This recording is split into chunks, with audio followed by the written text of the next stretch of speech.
Good afternoon and welcome. Today is Friday, September 24th. It's a great day to be alive. We are talking about EV affordability today. Thank you for joining us. Today we have our awesome moderator, Miss Larissa Wells, who is going to take us further into this conversation today. I promise you're in for a treat. Take it away, Miss Larissa. Thank you, Miss Selena. Hello, everyone. Hello. Happy Friday. Happy Vrijdag, as they say in Dutch. At least that's what I've been told. And so I just want to welcome you all today. Thank you for continuing to follow us as we take this journey into electric vehicles and what it means for Black and brown people in lower socioeconomic neighborhoods. And, you know, what you make or not make may actually be a benefit, but we'll talk about that today. So today we are talking about incentives and which vehicle could possibly be great for you. So what I'm going to do introduce right now, I'm going to introduce Miss Ugune. And Miss Ugune is from Prove It. And we're so happy to have her. Just love seeing her beautiful face every day. Miss Ugune, go ahead. Hi, everyone. Thank you for joining us today. My name is Agune. I'm with ET Community, and thank you for joining our Prove It Green Bag Luncheon. Today, we'll be talking about the accessibility of purchasing an electric vehicle and how we can make it pertain to each and everyone's lifestyle, whether it's public transportation, personal, all of it. We'll be talking about all of it today. And thank you, Larissa, for the introduction. You're welcome. Okay, so listen, we only have 30 minutes. We got a lot to cover.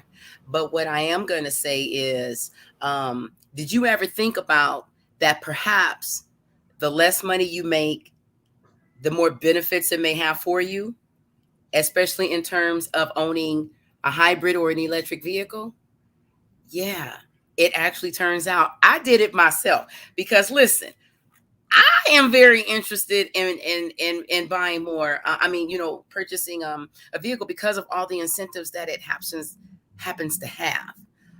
If you have a 2006 car or older, you can actually get up to $9,500 towards a new vehicle. Honey, if it don't make dollars, it don't make sense. Okay, so this is a wonderful thing. So we also have a couple of people that are going to answer some questions, perhaps. And we have Miss Lena Doyle back there in the background. Hi. Good afternoon, everyone. Hello. And we have Mr. Rafe Porter from the Sacramento Metro Air District. And we are quite honored to have him today to speak on just these things that we as Black and brown people want and need to hear. Yes? All right, Mr. Rafe Porter, go ahead, take it away. Great. Well, first of all, thank you all for having me. It kind of fell together at the last minute and happy that I was able to participate. I think, taking a step back, I think EVs are fantastic for obviously lots of reasons. I mean, you can check off the environment box pretty quickly on not having tailpipe emissions, which is fantastic. But they go beyond that. I think that they're a reliable form of transportation that not everyone has access to.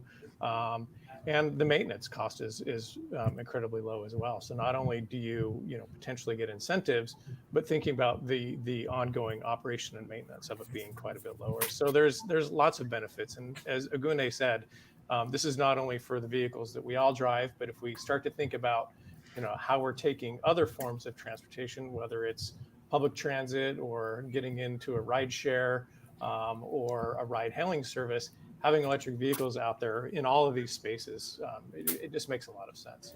And so I'm really happy that we have some programs at the Air District that can help out on that. So happy to go any direction that you guys want to go, or just pepper me with questions and I'll try to answer as much as I can. Thank you, Mr. Porter. I really appreciate that. And we're very honored to have you. What we probably like to know is how exactly, because with our audience is African American primarily people, and so we would like to know how this will actually benefit those who actually do make less money. You know, right now we have the pandemic and many people just happen to be out of work, or maybe, driving for DoorDash or whatever. So how can that actually be beneficial for those who are A, struggling within the pandemic, and B, if they happen to have an older car, and C, part of the environment? Beyond that, yeah, no, absolutely, great question. So I think, and this is from the Air District's perspective. What we offer is we have a program called Clean Cars for All, where depending on your income, and there's kind of 3 tiers of that, and you alluded to it earlier. The most you could get is $9,500, and then it goes down to $8,500 and $7,500, depending on where you fall within the federal poverty level spectrum. And then you turn in an older vehicle, you are able to shop and get that dollar amount that you're awarded towards the purchase or lease of a new or used vehicle. So it really does open up the door to a lot of things. In addition to the vehicle, there's also $2,000 that can be used towards either the purchase and installation of a charger, or $2,000 in charging credit that can be used with network chargers around the region. So and the reason we offer that networked charging access is not everyone has the ability to install a charger. Whether you live in an apartment or you've just got an old curmudgeonly landlord that's not going to allow you to install a charger, we wanted to make sure that you had access to be able to fuel your vehicle. So that's where that $2,000 in charging comes into play. Now, in addition to that, there's great incentives from the state. And then many utility districts also provide incentives, whether it's for the vehicle, for the charging, or for something like a time of use rate. So depending on when you charge your vehicle, you can get an overall lower electrical rate. I know in Sacramento, we have SMUD here. They provide that service as well. So it kind of hits upon many things, and that's all dealing with the upfront costs. And as I mentioned, there's lower ongoing costs for the operation of the vehicle. And the maintenance as well. I mean, if you never have to go through an oil change, how fantastic is that? And an electric vehicle, you don't have to. Exactly. Applause to that. I will say that, so our program in particular has been extremely successful. We've provided over $4 million in awards this far, and we're less than a year into the program. However, we've been so successful and overwhelmed. We've had to hit the pause button for a little while so we can play a little bit of catch up. We've got $5 million in grants to give out, and we've probably got about $15 million in applications that are kind of sitting there. So we're going to have to work our way through that. However, the state did, in the adopted budget, put about $150 million towards Clean Cars for All. So there will be more dollars coming to the air districts. So whether you live in Sacramento, the Bay Area, Central Valley, or Southern California, all of those air districts have a program. So it's a great thing to plug into. Okay, so just so I'm clear, because when we started the conversation, you said that Clean Cars for All was available, so it's not available. So in Sacramento, we've had to hit the pause button right now until we can kind of get through the applications we have. We will open it back up again. We needed to play a little bit of catch up and get through the applications that we're going through, or that we have in the queue. But that's a temporary pause button, just again giving us the time. One of the concerns that we have is not getting a bunch of people, putting in an application and then not knowing when we're going to be able to get to their application. We've actually had some complaints about that, and we just wanted to be realistic about what our ability to get through those applications were. So it's a temporary pause until we can, like I said, we can get through it, and then working with ARB on that next tranche of funds once we're able to spend down our money. So I'm sorry, Larissa. You're on mute, Larissa. But I have another question. Mm-hmm. Because I want to make sure that we are being very clear for our audience. So Clean Cars for All is not open at this moment. Correct. And we're not sure when it's going to open back up. So that is a program that our viewers probably will not be able to access right now. The reason why I'm asking you this is because I think, and I think you would probably agree, that a lot of times our community is the last to get the information. And so we just started talking about this, I don't know what, maybe a few months ago, Agune? Yeah, like 2 months Yeah. ago. So we've been pushing this information and pushing it out, and I don't want to keep pushing out information that's not available for the community. So I just want to be clear. Clean Cars for All is not available right now. The program is paused. It's not terminated. It's just Correct. paused right now. Do we have any idea? Is there any indication of when the program will be unpaused? We're hoping to be able to unpause it or start taking applications again within the next couple of weeks. Mainly, we're talking to ARB about how we can potentially extend our contract to be able to have a little bit more time to get through the applications that we have and be able to receive new applications. So we're thinking we can have it open in the next couple of weeks. I will say that on our website, it does say that it is stopped or paused right now. But there is that it's closed. There is an income eligibility quiz that I think people are still able to access, and if not, we can probably reverse that. The income eligibility quiz is kind of the first step to see if you're even able to go through the application process. And so if we accidentally close that, we'll make sure that that's open. But in the meantime, you should be able to get in there and see and if you're even able to apply and qualify for the program. So let me okay, go ahead, Larissa, because I think we're probably sharing a brain right now. Go ahead. I think we are. So my concern is, if you guys need some help coming down there for helping with those applications, I'm available. Yeah. I'm totally available. So in saying that, I hear that it's a couple of weeks, but many times there are some hiccups, there are some speed bumps that come in the road. And Selena, you go ahead, because I think I got a lot of thoughts jumbled up in one. Yeah, I like to make sure that we're engaging our audience, and we have a question from Victoria Baldwin, and she asked, "How will this benefit poor people who have zero wealth? How do poor people access this program?" And I think she's referring to if it's closed and it's not available. And that's a really excellent question, because what I was going to say is, like, what we do is very serious to us. We really are pushing the information and putting it out. And so for us, it's not a good look when you're doing outreach and the program's not available. And so had we not been able to have this conversation with you, we would have been having this discussion. Clean Cars for All, everybody sign up, go get your $9,500. It's there, it's available. And I was one of them. Yeah, we all are trying to figure out how to make this work for all of us. But this is I think inherently a problem. Like, I'm grateful to Agune for her help or her foresight to work with us so that we could put the information out, because it's very, very important. California's headed to a zero emission state by 2045. Yes. So if you're driving a gas guzzler like me, what are we supposed to do? And so when you take that conversation and you try to change it around and get people who may not have the funds and may not have the resources to be able to pull together a down payment to even get out of the car, and then to say, well, the program's closed. Sorry, you could take the income eligibility quiz.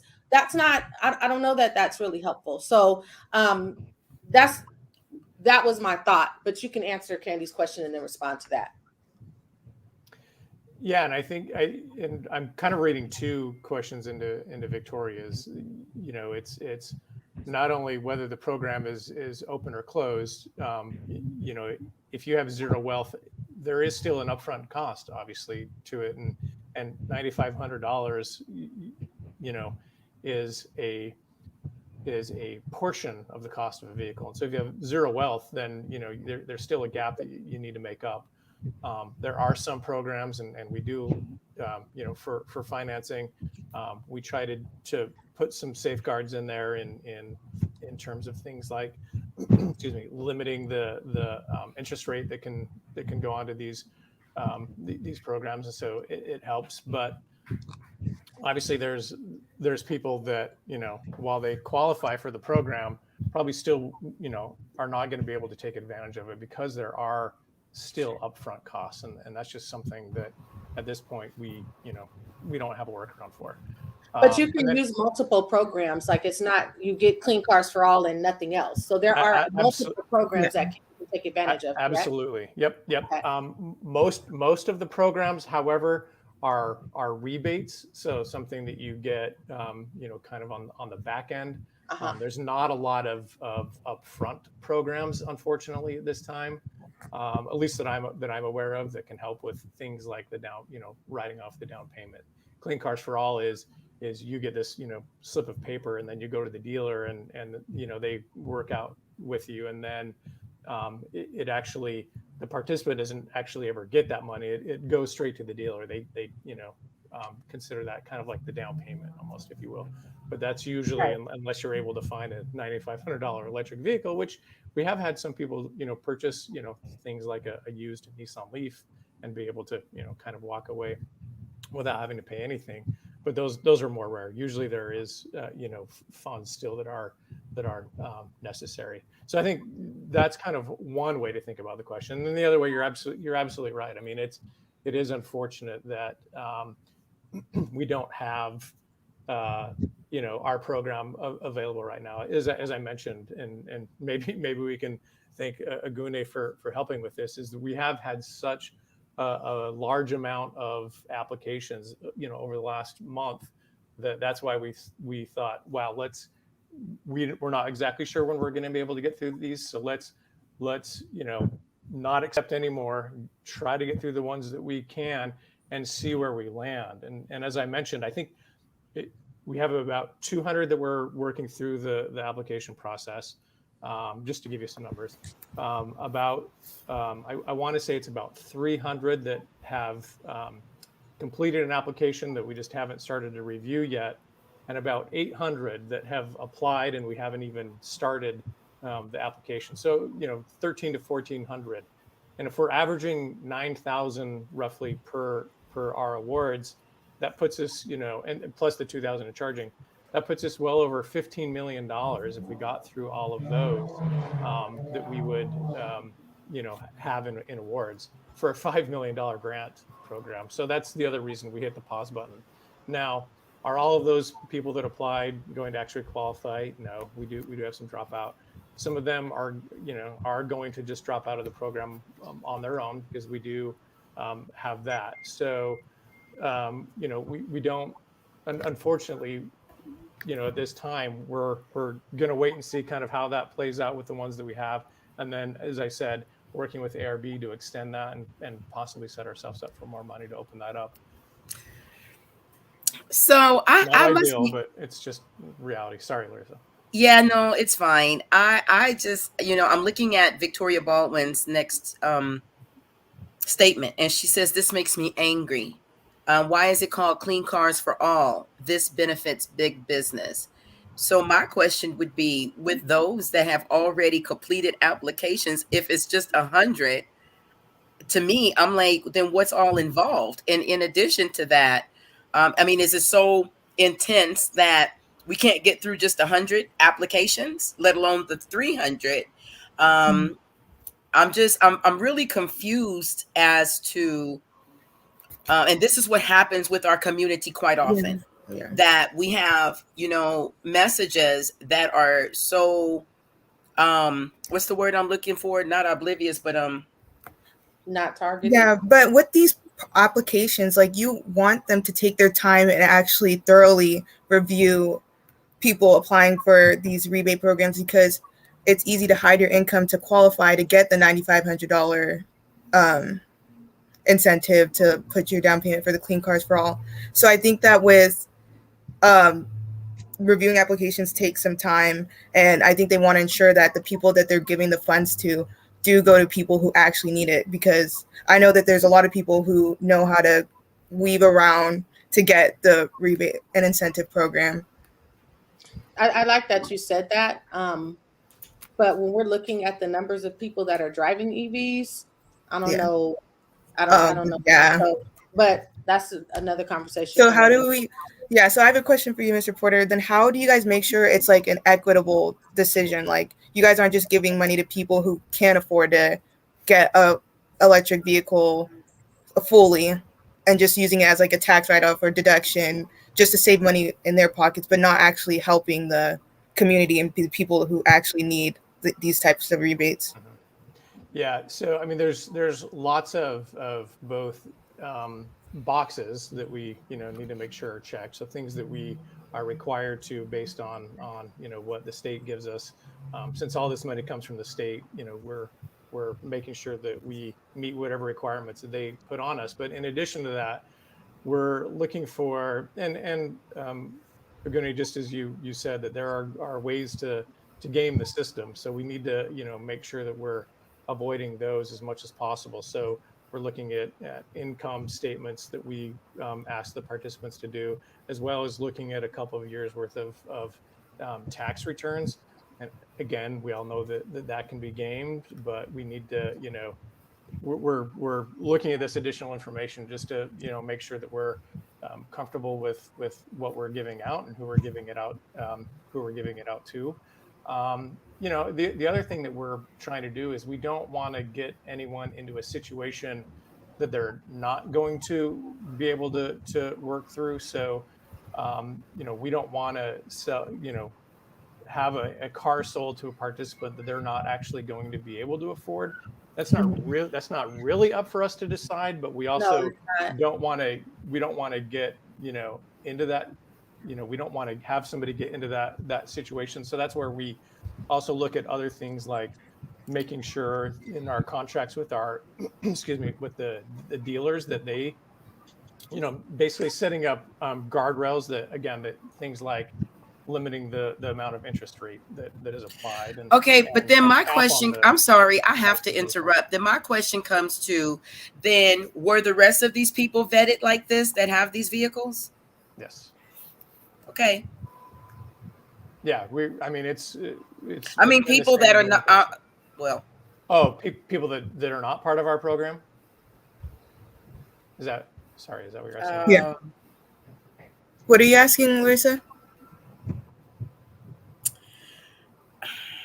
We're gonna just stay on the topic. I want to ask you about the 4 million that you said you guys already gave out in funding. So is it that you guys don't have any more funding to give right now and you're waiting for the state to re-up?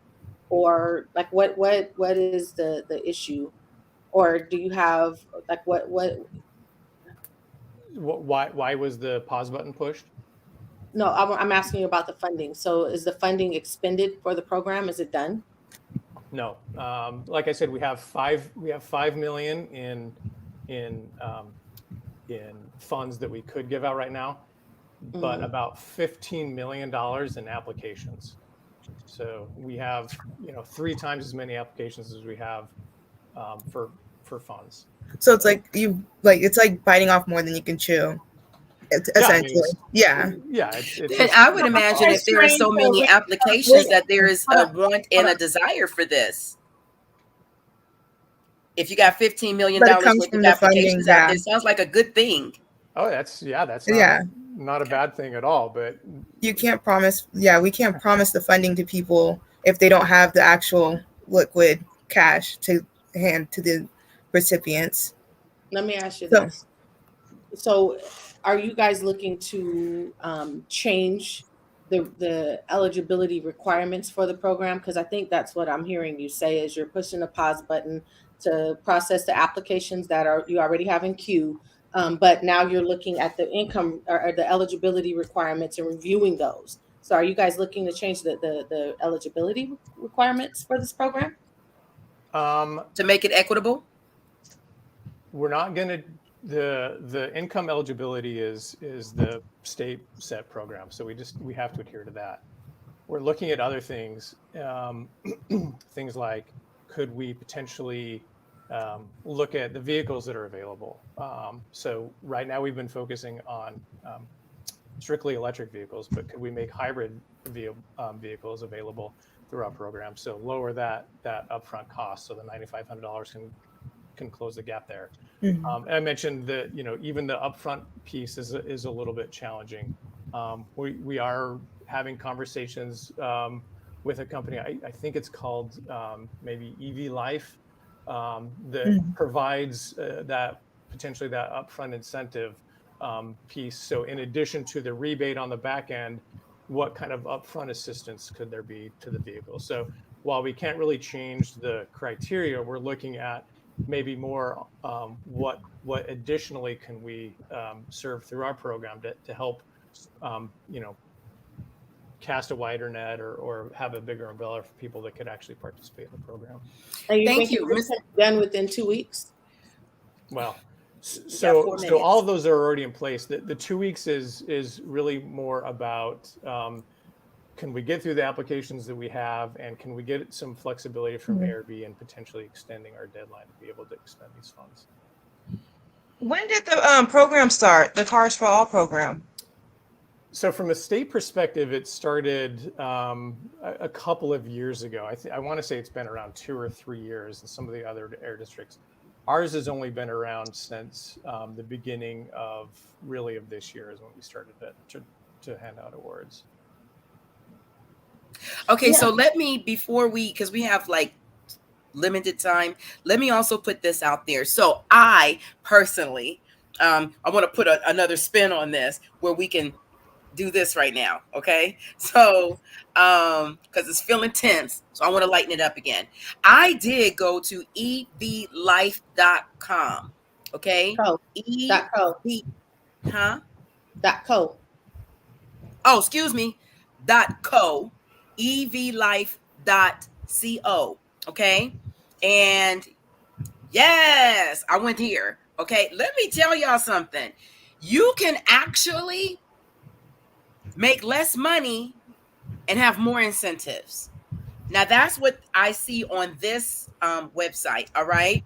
So there's a incentive navigator that's there. evlife.co. There's an incentive navigator. So what I did was I put in an income of 61,000, right? I chose just a random car. Now they can range from as low as, I'm talking brand new, but you can lease one, you can also buy one used. Yes, I came through all of this. So what I did was I went to Incentive Navigator. I put an income in of 61,000. I started there, 61,000. All right. With the Nissan Leaf, Oh, I did I'll it just wrong. speak on that car. I haven't looked at the rest yet. With the Nissan Leaf, the incentives were around, around 10,000, a little over 10,000. That wasn't including like turning in, the old car, the older 2006 car and older. I'm rocking a 2001 Oldsmobile. They don't even make no more. So you already know I'm looking for a vehicle. Okay. I can't get around in Sacramento with everything so far apart with no vehicle with a 2001 Oldsmobile. Not cute. Okay. It's too fly for that. So I went here and the incentives were around $10,000 minus the $9,500 that I saw at that time, and my payments were probably around $4 something for that. Now, then I turned in and I put the income for $25,000, and the incentive shot up to $16,001, and we haven't even talked about turning in, the rest of the incentives via from the state or the multiple programs that are going on. So let me also say, Clean Cars for All is one entity and one component, okay? And we need a multitude of things to choose from. Like you have a multitude of cars, we need a multitude of things to choose from. So I was actually seeing some that, after all the incentives, there was a negative $686, which means they might end up paying you some money to drive away with the car. You see what I'm saying? So I'm saying that with a little research, okay, we do have to take some of this into our own hands as well. All right. So with a little research, Google it. We Googling everything else. We all on Instagram and whatnot. We can go ahead and Google some things that's really going to matter and help us. And not only is it going to help us financially, because it is going to help financially. You're not going to have that oil cost. You're not going to have all of those tune-ups that you need. You're not going to go to the gas station as much. It's just, that's just how it is. Me personally, I'm looking for a hybrid until with the EVs, we can have more charging stations where we live. And that's another conversation for our next Lunch and Learn. That's in a couple of weeks, and we hope to see you there. Now, we are out of time. Wait, we got to answer Miss Della's question. Hi, Miss Della. Sorry, Miss We Della. wasn't ignoring you. Okay. I put your comment up 8 times. Nobody said anything. So I'm let's sorry. we are not being shady, Miss Della. I promise you we're not. No. So, Mr. Porter, can you answer Miss Della's Yes. question? Yep. Yeah. So in the past, it was only electric vehicles, but now hybrid vehicles are allowed as well. And I think I alluded to that earlier on, that we're hoping that kind of narrows that gap between what the expense of the vehicle and the rebate is. So hopefully that helps. And I think, Larissa was right. Oh, and I saw somebody else chatted that hydrogen vehicles are in there as well. So yes, you can get a hydrogen vehicle as well. But there are other resources, and EV Life is a great one, and we're hoping to work with them as well. So thanks for bringing that up. Awesome. And I want to just say, and I'm going to let Larissa close it out because this is her job, but I just have to say that I want to thank Agune for letting us have these kinds of conversations, because they're not taking place in our community, and it's important to get the information and get it from the source. So thank you, Agune, for just letting us be able to have a platform. I also want to say thank you to Gina O'Neill, who was on our show 2 weeks ago, and she gave us so much information. I mean, it was like just crazy how much information we were able to get in such a short period of time. Larissa talked most of the time, but when Gina was able to get a word in edgewise, I'm just kidding. But no. What I do? No, I'm just joking. But Gina was a wealth of information. She really has a heart to make sure that the community knows about this information that's out here, which really lines up with what our vision is at Power Consulting, and that is to make sure that the African American community has access to information. There is an information gap that exists across issues, and so we're very, very appreciative of the opportunity to be able to provide this information. And Agune, you are everything. Thank you. Like, you facilitated this, and you, Miss Louisa and Lena and Mr. Porter, thank you guys for even coming together. I know the conversation was tense, but this is what is needed to get over these humps and to get our people in these vehicles. Also, I did get in the chat that National Drive Electric Week is starting tomorrow. And Selena, I think the website's on the chat, but it's driveelectricweek.org if you want to find more information on that. I know Prove It, we're going down to San Diego next week to talk about electric vehicles down there. And yeah, I love this conversation. I know it was tense, but it's needed. And thank you for facilitating this for us. Mr. Porter ain't scared of a couple of chicks. He's good. And the great news is that we are being included in the conversation. Yes. Okay. So, this is time. We talked about us not being included. We are included now. I want us to go out and check it out. Okay. This is National Drive Electric Week.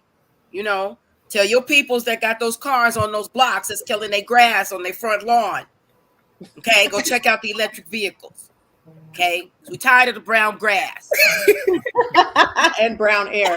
With that, you guys have a great weekend. Thank you for joining us, and we will see you in 2 weeks.